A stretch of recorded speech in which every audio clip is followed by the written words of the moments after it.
Jammu division के 5 ਜ਼ਿਲ੍ਹਿਆਂ 'ਚ 2G इंटरनेट सर्विस बहाल हो गई है। जम्मू के लोगों सरकार आसिया 2G सेवा बहाल करने का स्वागत करते हुए मांग की है जे 4G सर्विस भी तौले बहाल की जा। साडा हर एक काम डिपेंड करता है नैट उपर तो लास्ट कोई 2 हफ्ते तो नैट बंद सी, इस करके हर एक साडा काम काफ़ी रुके हुए सी।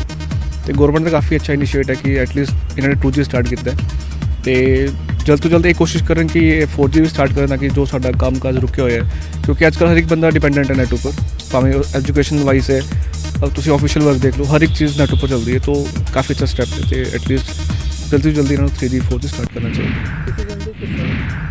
पाकिस्तान हमेशा कश्मीर की अपने कन्ने रलाने वास्ते हर किस्म के जतन करता आवारदा है।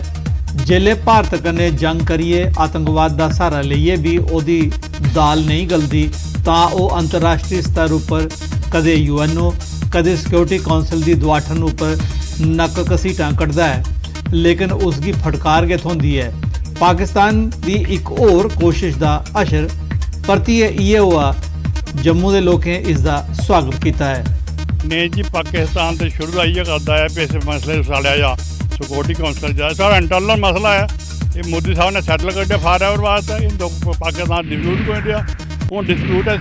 पुंछ के डिप्टी कमिश्नर राहुल यादव का आखना है जे जिले च आने वाले सोमवार यानी 19 अगस्त थमां मिडल स्कूल तोड़ी शिक्षा संस्थान खोले जा रहे हैं। ये गल उन्हें पुंछ धारा 144 12 घंटे की ढिल दिते जाने दौरान हालात का जायजा लेने ते स्थिति सामान्य होंदी दिखदे हुई आखी। आज हमने जो है मैंने और एसपी साहब ने जो है जो हमारा पुंछ का बाज़ार है वहाँ पर उसमें एक राउंड मारा भी, और जैसा कि आप सब देख सकते हैं कि हमारा मार्केट जो है वो पूरा ओपन हो चुका है और बड़े नंबर में आज लोग बाहर निकले खरीदारी के लिए। अदरवाइज़ भी यहाँ पर हमारे पुंछ डिस्ट्रिक्ट में जो डे टाइम में जो है डेली डिस्ट्रिक्ट से जो थे उनको यूज़ किया जा रहा था, डेली जो है लोगों को अलाउ किया जा रहा था डे टाइम में मार्केट में जो है उनकी शॉपिंग वगैरह के लिए, जो हमारे त्यौहार थे उसके लिहाज से भी अदरवाइज़ भी। और आज हमारा पूरा मार्केट जो है वो ओपन है, लोग बड़े नंबर में बाहर से आए हैं और वो खरीदारी में लगे हुए हैं। तो मैं उम्मीद करता हूँ कि जिस तरीके से जो सिचुएशन जो है कठुआ पुलिस ते SDRF की टीम आसिया उज दरिया ते पंडोरी ब्रिज थमां 14 जने की रेस्क्यू किया गया। ये लोग सलाह विच फसी गए हैं। इस गल की जानकारी दिंदे हुई SSP कठुआ श्रीधर पाटिल होरें दस्सिया जे 11 जने की जेड़े उज राजबाग ते 3 जने की जेड़े पंडोरी हाड़ च फसी गए थे बचाया गया। मेरा नाम शामली, देर का पानी 6 बजे का पानी आया, 1 बजे असी बाहर निकले, समान समून जेड़ा साडा सारा रुड़ गया। जगह तो सानू किते है नहीं बैठन, दसो जाना कहाँ है, बन रुड़ गया।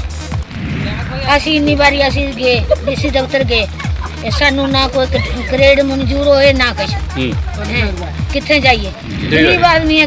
सांबा जिले के रामगढ़ अस्पताल बरखा का पानी जमा होने करी मरीजें डॉक्टरें ते होरने लोगों की बड़ी मुश्किल हो रही है। अस्पताल की नालियां बंद पाने करी पानी की निकासी नहीं होने कारण मूसलाधार होने वाली बरखा का पानी अस्पताल जमा हो गया है। पानी बुरी हालत है, बुरी हालत है, लंघ नहीं करते पेशेंट पहुँचे चुक चुक लाते ना कि ठीक नहीं निकास नहीं बनता। ये गौरमेंट ने सुनना चाहिए कि निकास होनी चाहिए पानी का।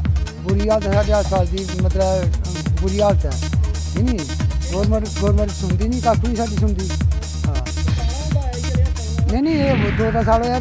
अखनूर सैक्टर के sub division magistrate Khour office खड्डे ते नाले चा गैर कानूनी ढंगे कन्ने रेत कड्ढे जाने की समस्या बारे होई दी मीटिंग विचार किया गया।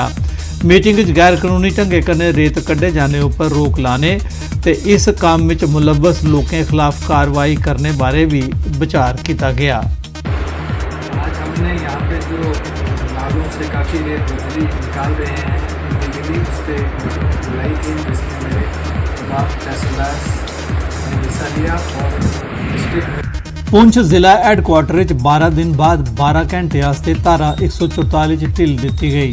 इस दौरान सरकारी दफ्तर बैंक बाजार खुली गए, लोग रोज़मर्रा के काम काज करने ताईं घरें चा निकली पे। बाजारें च लोगों की रौनक रही, जिंदगी परतिए पटरी उपर परतोई आई।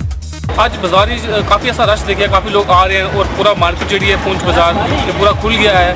तो लोग जो अपने जरूरत का समान है वो इस वक्त खरीद रहे हैं। है। बाकी असेंगी बड़ी सब तो बड़ी दिक्कत इतनी आ रही है कि जरा फोन नहीं चल रहे हैं। कम से कम अगर नेट ना चले जी कॉलिंग से अगर फोन चल जाए तो वो भी बड़ी सहूलत असें मिल जाए। असं अपील कर रहे हैं गवर्नमेंट के कम से कम मोबाइल जरा फोन है। इस न्यूज़ हेडलाइंस के प्रायोजक